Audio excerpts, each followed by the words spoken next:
불러주시고 예수 그리스도께서 우리에게 은혜와 평강을 주시며 성령 하나님께서 우리를 보호하시고 인도해 주십니다. 이 좋으신 성삼위 하나님께 이 시간 신령과 진정으로 예배 드리시겠습니다. 다 함께 일어나셔서 찬송가 25장 부르시겠습니다.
가능하신 분들은 주님 앞에 무릎을 꿇고 죄 고백과 용서의 시간을 갖겠습니다. 성부와 성자와 성령의 이름으로 우리의 마음과 욕망과 은밀한 것까지도 아시는 전능의 하나님, 성령의 감동으로 우리의 마음을 깨끗하게 하옵소서. 하나님을 온전히 사랑하고 그 거룩하신 이름을 진심으로 찬양하게 하옵소서. 주 예수 그리스도의 이름으로 기도하옵나이다. 우리가 죄 없다고 하면 이는 자신을 속이는 것이요 진리가 우리 안에 있지 않습니다. 그러나 우리가 죄를 고백하면 신실하고 의로우신 하나님은 우리의 죄를 용서하시고 모든 불의에서 깨끗하게 해 주십니다. 하나님 아버지께 우리의 죄를 고백하겠습니다. 우리는 죄에서 감사할 수 없음을 고백하나이다. 우리는 생각과 말과 행동으로 죄를 지었으며 원하는 선을 듣지 아니하고 원하지 않는 악을 행하였나이다. 우리는 마음을 다하여 주님을 불쌍히 하였으며 내 의를 행복하지 않았나이다. 하나님의 아들 주 예수 그리스도를 모시고 우리를 불쌍히 여기소서. 우리를 용서하시고 새롭게 하옵소서. 주의 뜻 안에서 기뻐하며 주의 길을 걸으며 하나님의 거룩하신 이름을 영화롭게 하옵소서. 아멘. 전능하신 하나님 아버지께서 우리를 불쌍히 여기시고 그의 외아들을 보내시사 우리의 죄를 대신하여 죽게 하셨으며 그의 공로로 우리의 죄를 사하여 주셨습니다. 하나님의 부르심을 받아 안수받은 하나님의 말씀의 종인 나는 주 예수 그리스도의 명하심에 따라 여러분의 죄가 사해졌음을 성부와 성자와 성령의 이름으로 선포합니다. 아멘. 함께 일어나셔서 성시교독하시겠습니다.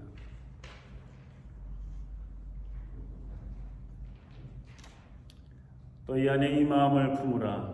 곧 그리스도의 주의 마음이 그는 근본 하나님의 본체시나 하나님과 동등한 것을 이야기하시고 오히려 자기를 비어 종의 형체를 가져 사람과 함께 되었고 사람의 모양으로 나타나셨으며 자기를 낮추시고 죽기까지 복종하셨으니 곧 십자가에 죽으심이라. 이렇고 하나님의 그 죽으신 것 모든 일을 위해 일어나는 것을 주사 하늘에 있는 자들과 땅에 있는 자들과 땅 아래에 있는 자들로 모든 입으로 예수 그리스도를 전하시는 하나님 아버지께 영광을 돌리게 하셨느니라. 사도신조를 따라 우리의 신앙을 고백하시겠습니다. 전능하사 천지를 만드신 하나님 아버지를 내가 믿사오며 그 외아들 우리 주 예수 그리스도를 믿사오니 이는 성령으로 잉태하사 동정녀 마리아에게 나시고 본디오 빌라도에게 고난을 받으사 십자가를 못 죽으시고 장사하여 우리를 내리신 지 사흘 만에 죽은 자 가운데서 다시 살아나시며 하늘에 오르사 전능하신 하나님 우편에 앉으시사 저들에서 산자와 죽은 자를 심판하러 오시리라. 성령을 믿사오며 거룩한 공예와 성도와 서로 교통하는 것과 죄를 사해 주시는 것과 몸이 다시 사는 것과 영원히 사는 것을 믿사옵나이다. 아멘. 주님께서 여러분과 함께 하십니다. 서로 인사 나누시겠습니다. 반갑습니다. 자리에 앉으셔서 찬송가 104장 부르시겠습니다.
아침 우리에게 주신 하나님의 말씀은 복음서의 말씀입니다. 다 함께 일어나셔서 마태복음 2장 21장 1절에서 11절까지의 말씀 함께 읽겠습니다. 저희가 예루살렘에 가까이 와서 감람산 벳바게에 이르렀을 때에 예수께서 두 제자를 보내시며 이르시되 너의 맞은편 마을로 가라. 매일 나귀와 나귀 새끼가 함께 있는 것을 보리니 풀어 내게로 끌고 오라. 만약 그가 무슨 말을 하거든 주가 쓰시겠다 그리하면 즉시 보내리라 하시니 이는 선지자로 하신 말씀을 이루려 하심이라. 일렀으되 시온달에게 이르기를 내 왕이 내게 임하나니 그는 겸손하여 나귀 곧 멍에 매는 짐승의 새끼를 갖도다 하였느니라.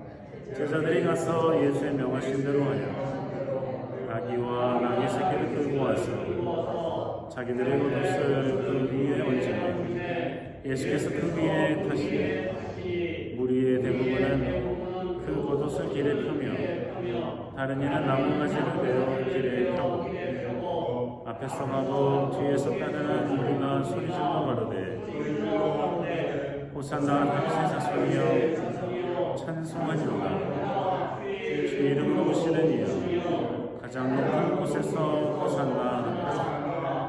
예수께서 예루살렘에 들어가시니 온성이 소동하여 이르되 이는 누구냐 하거늘 무리가 가로되 갈릴리 나사렛에서 나온 선지자 예수라 하니라. 이는 주님의 복음서 말씀입니다.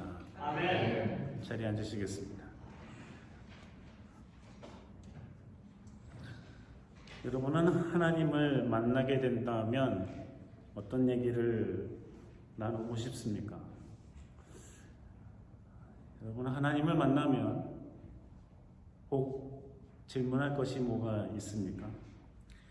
저는 참 물어볼 게 많습니다. 성경에 나오는 이야기들도 다 궁금하고 또 이 세상의 어떠함에 대해서도 참 궁금합니다.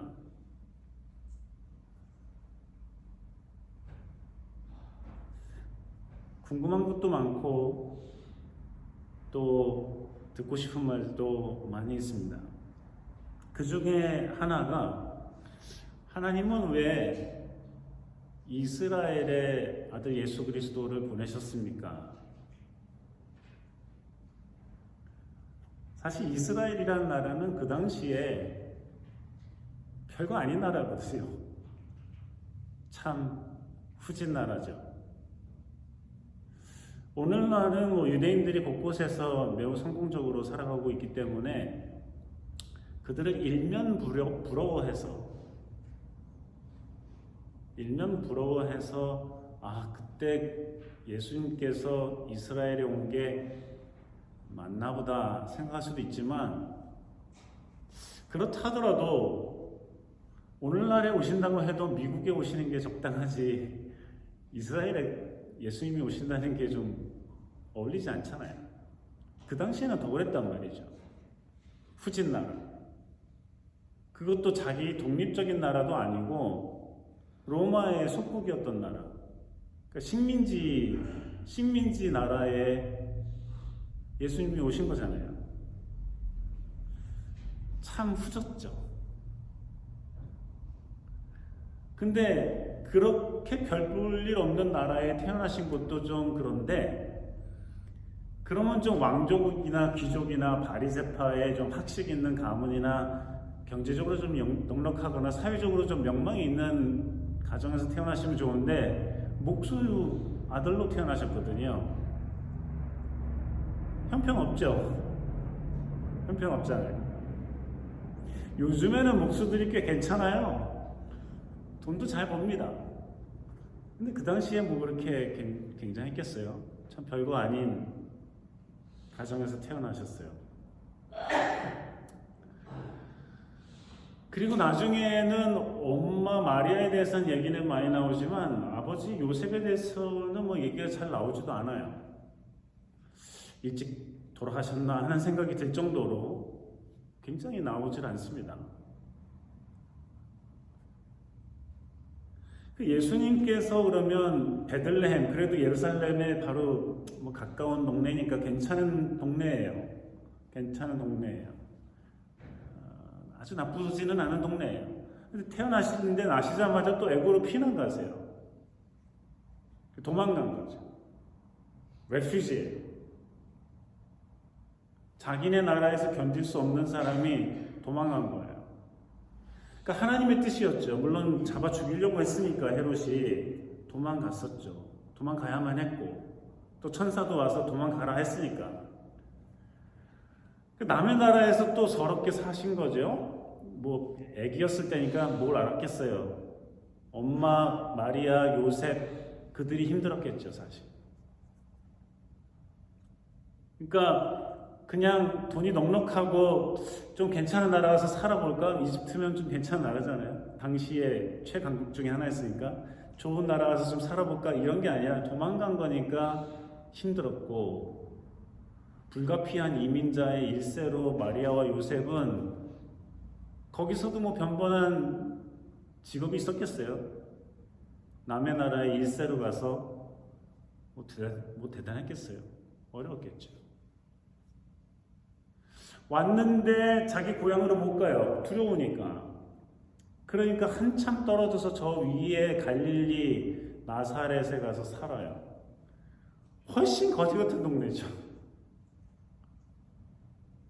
그 캘리포니아로 치면 어디로 얘기해야 되나 고민을 해봤는데, 아마도 샌프란시스코로 한 7시간 올라가야 되잖아요. 그 중에 한 3시간, 4시간 가면은 뭐 아무것도 없고 그냥 벌판에 소들이나 있고 이런 밭이나 있고, 아마 뭐 거기에 지금 농부들이나 목축업하는 사람들은 굉장한 부자겠지만, 그래도 어쨌든 뭐 별 볼 일 없는 그런 동네에 사신 거와 마찬가지란 말이죠. 하나님 왜 예수님을 그렇게 후진 나라, 후진 삶, 후진 동네, 우리는 성경을 좀 아니까 갈릴리, 나사렛, 예수, 이 뭐 굉장하게 생각하지만 따지고 보면 별 볼일 아닌 왜 그런 데서 살고 태어나고 왜 그렇게 변변치 못한 삶을 살게 하셨을까? 궁금해서 물어보고 싶어요. 그냥 미루어 짐작할 뿐이에요. 그래서 그랬나? 저래서 그랬나? 상상뿐이에요. 어느 누가 이걸 명쾌하게 얘기할 수 있겠어요? 자기가 하나님도 아닌데. 그저 최선을 다해서 상상해 볼 뿐이에요. 정답은 모르겠어요. 왜 그러셨는지. 근데 오늘 본문을 보면 조금 알 것 같아요. 예수님께서 이제 잡혀 죽을 걸 아시면서도 마지막으로 예루살렘에 이제 올라가셔야 되는데, 그때 이제 예수님께서 그 벳바게라는 곳에 이뤘을 때 제자 2명을 보내요. 제자 2명을 보내가지고, 야, 건너편 마을을 가면 나귀하고 나귀 새끼가 묶여 있어. 얘들 데려와. 마태복음에는 아마도 엄마 나귀, 새끼 나귀였을 가능성이 높죠?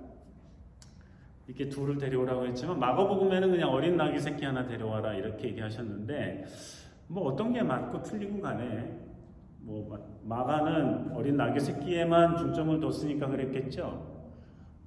마태복음은 어쨌든 2마리가 있었는데 둘 다 데리고 오라고 그랬어요. 예수님께서는 결국은 어린 나귀 새끼를 타셨다고 우리가 알 수 있는데, 예수님이 그때만 해도 사실은 태어났을 때나 자랐을 때보다도 훨씬 괜찮은 때예요. 명성도 자자하고, 예? 아마도 가룟 유다가 금고를 맡은 사람이었는데 도네이션도 많이 받았을 거예요. 예수님의 명망이 높았고 슈퍼스타 같은 분이셨으니까 돈도 많이 받고 뭐 이랬겠죠. 예수님께서 십자가에 달려 돌아가실 때만 해도 예수님은 색깔이 있는 보라색 같은, 붉은색 같은 옷, 그리고 속옷도 괜찮은 거 입고 계셨거든요. 그러니까 속옷도 제비 뽑아가지고 겉옷도 뺏어가거든요. 그 진짜 별 볼일 없는 사람의 거였으면 누가 그렇게 제비 뽑아가지고 내가 갖자 네가 갖자 했겠어요.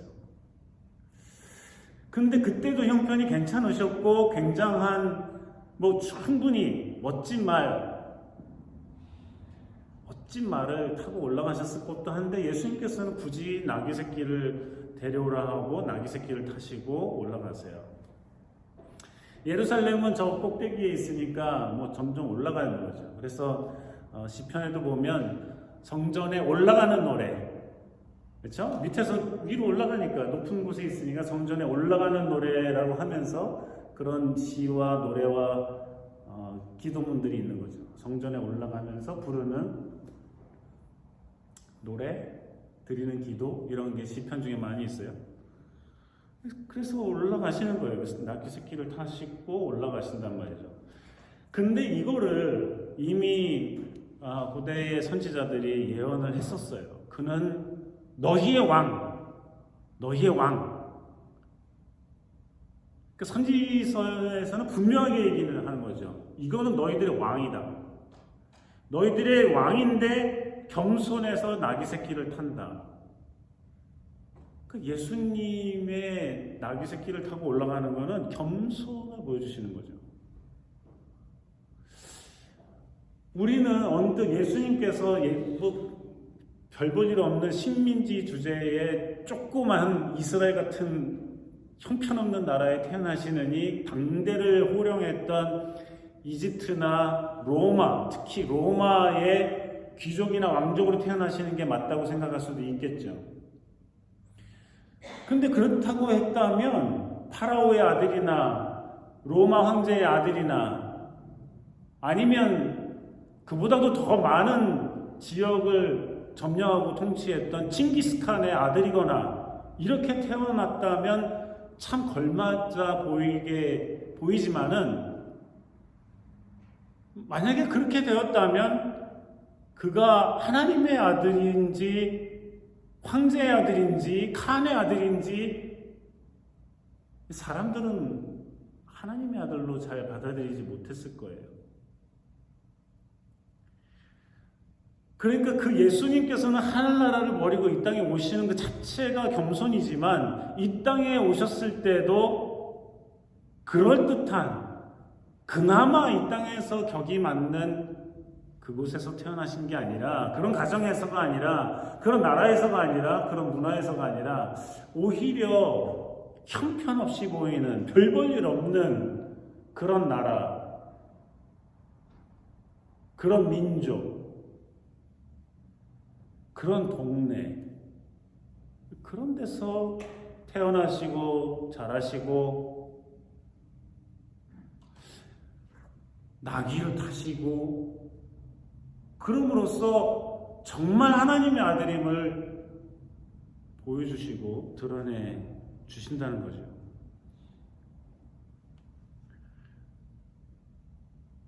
근데 그럼에도 불구하고 제가 하나님을 만나면 근데 그 당시에도 후진 나라들 참 많았는데 왜 예루살렘이었어요? 왜 이스라엘이었어요? 하고 물어보고는 싶습니다. 저는 이스라엘이 대단해가지고 이스라엘에 태어나게 하셨다고 생각하지 않습니다. 이스라엘 사람들이 똑똑해서 그곳에서 태어나게 했다고 생각하지 않습니다. 이스라엘 사람들은 성경을 하나님과 알았기 때문에 다른 나라 하나님을 몰랐나? 하나님이 이스라엘에게만 나는 하나님이다 얘기를 하시고 다른 나라에 있는 얘기를 안 하셨다는 건 이상하잖아요. 잘 모르겠어요, 사실. 그런 부분도 궁금해요. 어쨌든지 간에 하나님은 예수 그리스도를 통해서 오늘 보여주시는 것은 하나님의 아들로서 이 땅에서 정말 가장 겸손한 모습으로 오셨고 가장 겸손한 모습으로 그 마지막에 길을 가신다. 그가 누구냐? 너희의 왕이다. 너희의 왕이다.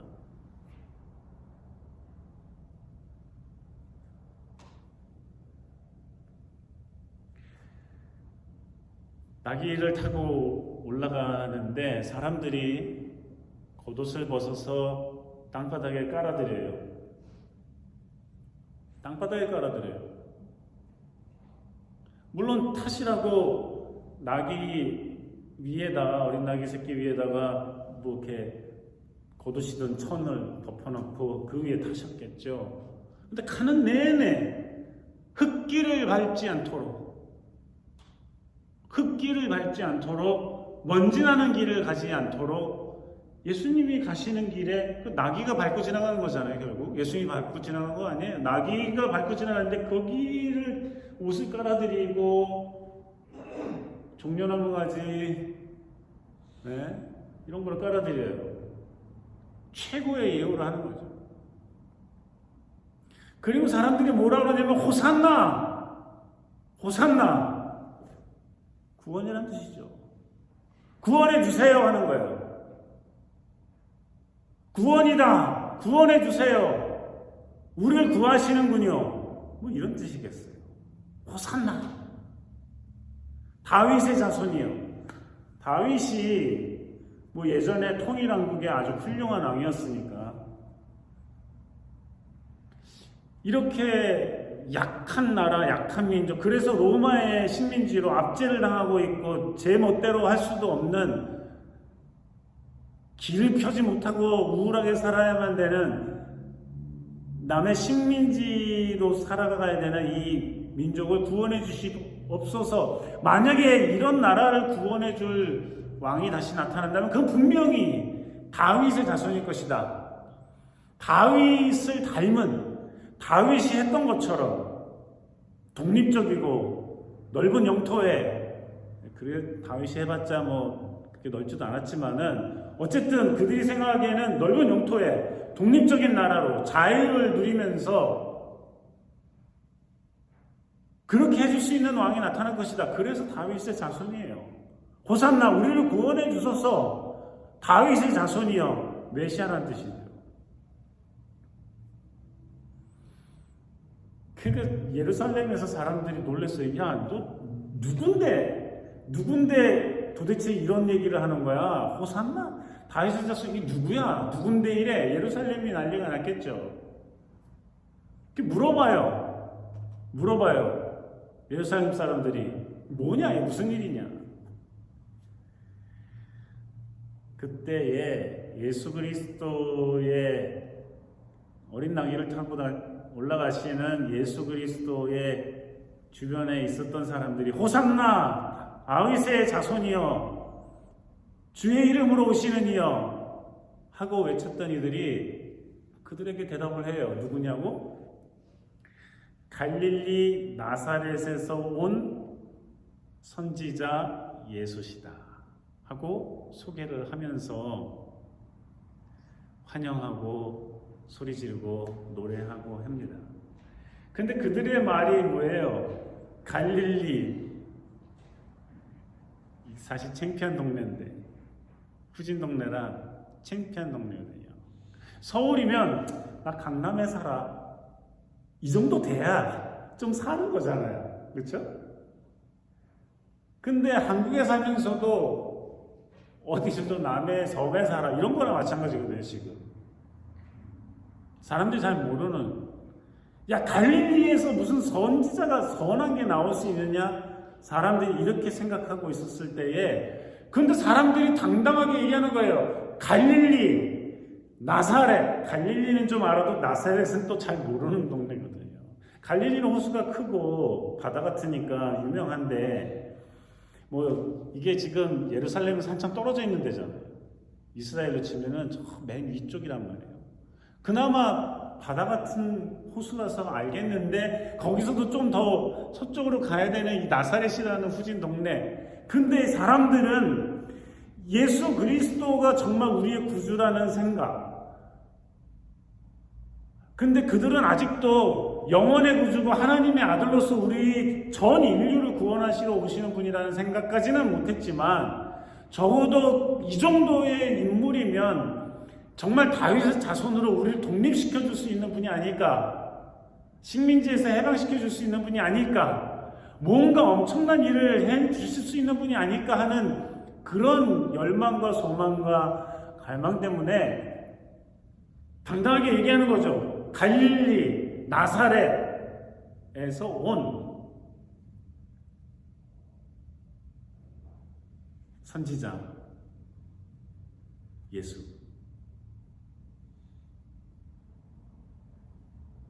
그들의 대답이었습니다. 예루살렘 사람들에게 갑자기 시끄럽고 소란스럽고 수많은 사람들이 무리를 지어오고 어디 조그만 나귀 새끼 하나 타고 와서 그거 앉아 있어봤자 보통 사람이 서 있는 정도의 키밖에 안 되는데, 그럼 사람들의 둘러싸여서 누가 어디 계신지도 잘 모를 때에 사람들은 호산나 부르고 다윗의 자손이여 우리를 구원하소서, 구원자이십니다. 노래와 환호성 가운데 예수님이 올라가시는데 그제서야 예루살렘 사람들도 알게 되는 거죠. 점점 다가오는 그 큰 소리를 들으면서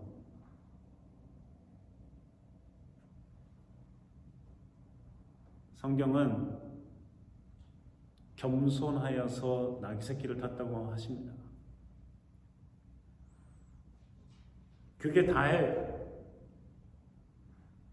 어떤 이들은 나귀는 태어나서부터 죽을 때까지 엄청나게 많은 짐을 싣고 다니는, 사람이 타기보다는 짐을 많이 싣고 다니는, 그래서 평생 그 무거운 짐을 메고 다녀야만 되는 운명적인 존재라고 생각을 했죠. 맞는 말이고요. 실제 그러했고요. 그래서 그걸 보고 상징적으로 어떤 이들은 이 세상의 모든 죄의 짐을 다 짊어지고 가시는 분과 같구나 하고 해석을 하는데 매우 일리 있어 보입니다. 또 그렇게 보이고요. 결국은 십자가를 지고 고통과 모멸을 묵묵히 참으시면서 십자가에 달려 죽으시죠. 그런 예수 그리스도, 겸손히 이 땅에 오신 예수 그리스도, 우리를 위함입니다. 우리를 살리기 위함이죠. 그들은 희망을 가지고 호산나, 구원자가 오신다, 희망을 가지고 이야기했지만 우리는 알고 믿음으로 호산나 다윗의 자손이여 오시옵소서 하는 고백을 이 대강절 첫 주에 하는 것입니다. 교회력으로는 지난주로 한 해가 끝났습니다. 대강절 첫 주부터 오늘부터 교회력은 시작이 됩니다. 교회의 1년이 시작되는 거예요.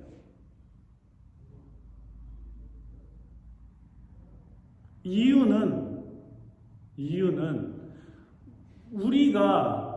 우리가 예수 그리스도를, 하나님의 은혜로서 우리에게 보내주신 예수 그리스도를 우리의 마음에, 우리의 삶에 모셔드리는 것으로 한 해가 시작된다는 의미죠.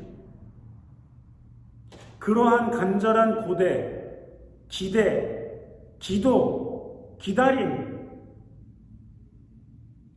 이러한 마음으로부터의 예수님을 모셔드리는, 또 그러한 삶을 살기로 다시금 작정하는 그러한 대강절 첫 주가 교회력의 첫 주라는 것입니다.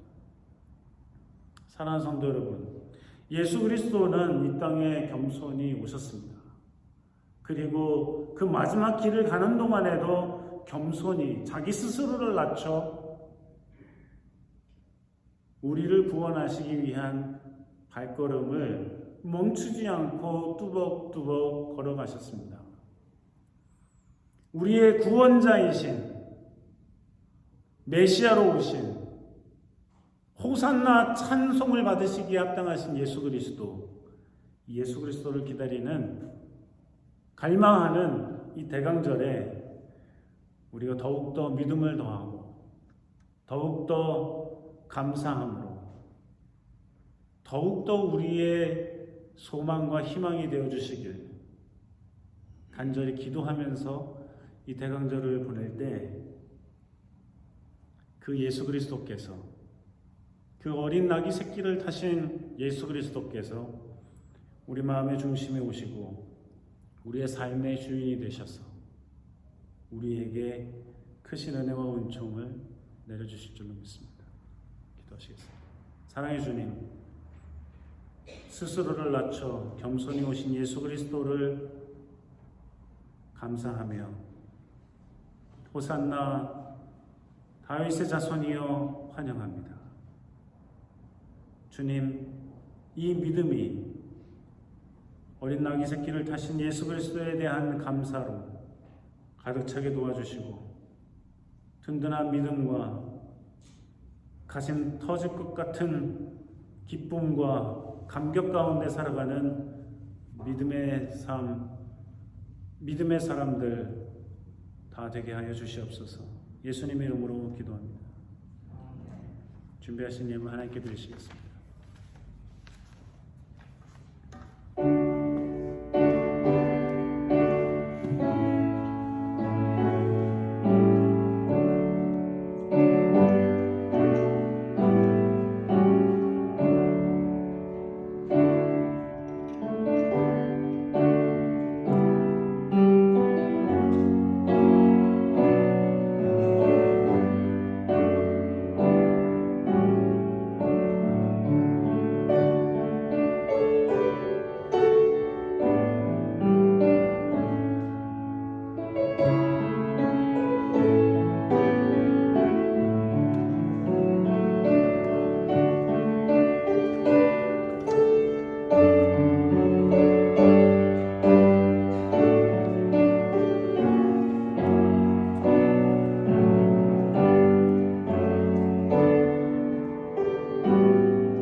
주님께서 우리 불러주셔서 주님 전전에 나와 예배하게 하시니 그 은혜 무한 감사드립니다.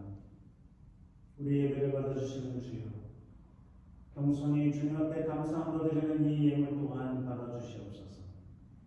이 예물에 담긴 우리의 마음 또한 받아주시옵소서.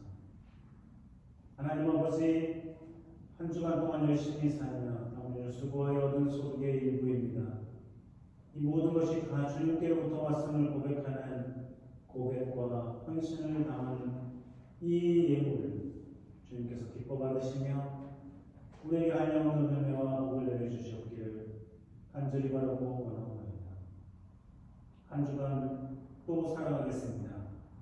감사함으로 기쁨으로 주님을 고대하는 마음으로 호산나 찬양하며 다윗의 자손이여 주의 이름으로 오시는 이여 기도하며 찬양하며 높여드리며 살아가는 한 주간의 삶이 되게 하여 주시옵소서.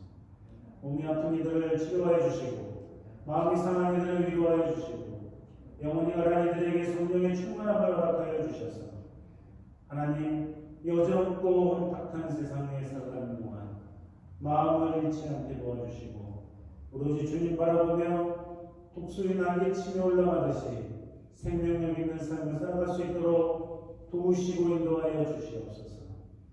넘어진 이들을 일으켜 세워 주시옵시고 고개를 떨군 이들을 주님 그 고개를 들어주시옵시고 오로지 주님을 바라보며 능력있고 감사한 삶 되게 하여 주시옵소서.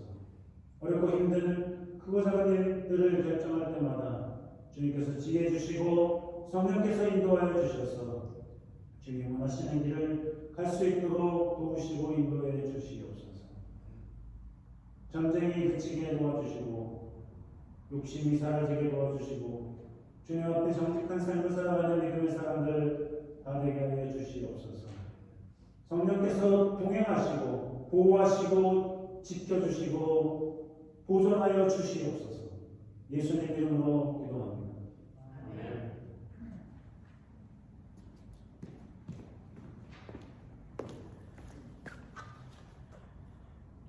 방문하신 분들을 환영합니다. 대강절이 시작되었습니다. 다음 주일 성찬식이 있습니다. 기억하시고 이렇게 준비하시면 좋겠습니다. 동영상은 구독과 알람을 신청하시면 자동으로 알려줍니다. 우크라이나의 평화를 위해서 지속적으로 기도해 주시기 바랍니다. 다 함께 일어나셔서 찬송가 82장 부르시겠습니다.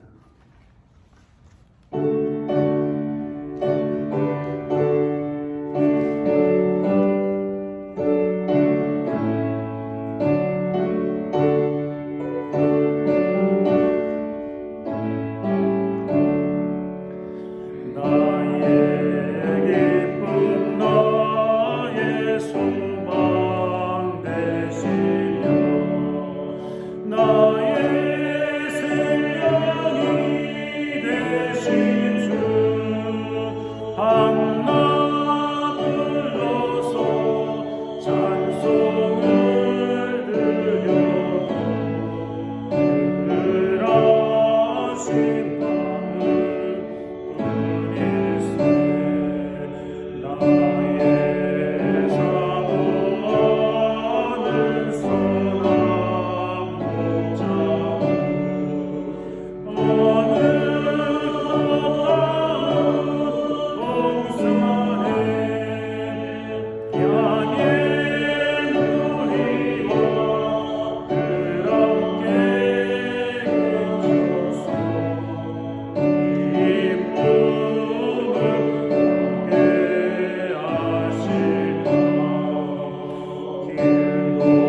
지키시기를 원하며 여호와는 그 얼굴을 내게 비치사 은혜 베푸시기를 원하며 여호와는 그 얼굴을 내게로 향하여 드사 평강 주시기를 원하노라.